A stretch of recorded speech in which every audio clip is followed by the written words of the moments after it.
ಏ ಪುಟ್ನಂಜ ಎಲ್ಲೋದೋ ಮನೆಗೆ ಅಡುಗೆ ಮಾಡೋಣ ಅಂದರೆ ಗೆಡ್ಡೆ ಗೆಣಸು ತರಕಾರಿ ಅಂಥದ್ದು ಇಲ್ಲಲ್ಲೋ ಪೋಲಿದೆ. ಎಲ್ಲೋಗ್ಬಿಟ್ಟ ಒಂಚೂರು ಆತನ್ನ ತಂದು ಕೊಟ್ಟಿದ್ರೆ ಗೆಡ್ಡೆ ಗೆಣಸು ಬೇಯಿಸ್ಕೊಂಡು ತಿಂತಿದ್ನಲ್ಲೋ. ಏ ಪುಟ್ಟ, ಅಯ್ಯೋ ದೇವ್ರೇ, ಅಪ್ಪ, ಅಯ್ಯೋ ದೇವ್ರೇ, ಇನ್ನಂಜುಂಡ ಎತ್ತೋದ್ನೋ ಏನೋ. ಹೊಲ್ದಾಗೆ ಕೂಲಿಯರು ಬಂದವ್ರೆ, ಬುತ್ತಿ ತಗೊಂಡು ಹೋಗ್ಬೇಕು.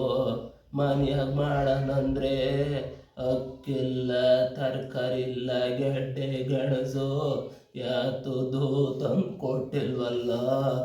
ಎಲ್ಲಿ ಪೋಲಿ ಬಿದ್ಕೊಂಡು ಅಡ್ಡಾಡ್ತಾವನೋ ಈ ನಂಜುಂಡ. ಯಾರಿಗೆ ಹೇಳೋಣಪ್ಪ ನಾನು? ಎಲ್ಲನ್ನ ಹೋಗಿ ಹುಡಿಕೊಂಡು ಕರ್ಕೊಬರೋಣ ಅಂದರೆ ನನ್ನ ಕೈಲಾಗಲ್ಲ. ಎದ್ರಿಗೂ ಕಳ್ಳಾರೆ, ಕೂಂತ್ರೆ ಎದ್ದಳ್ಳಾರೆ.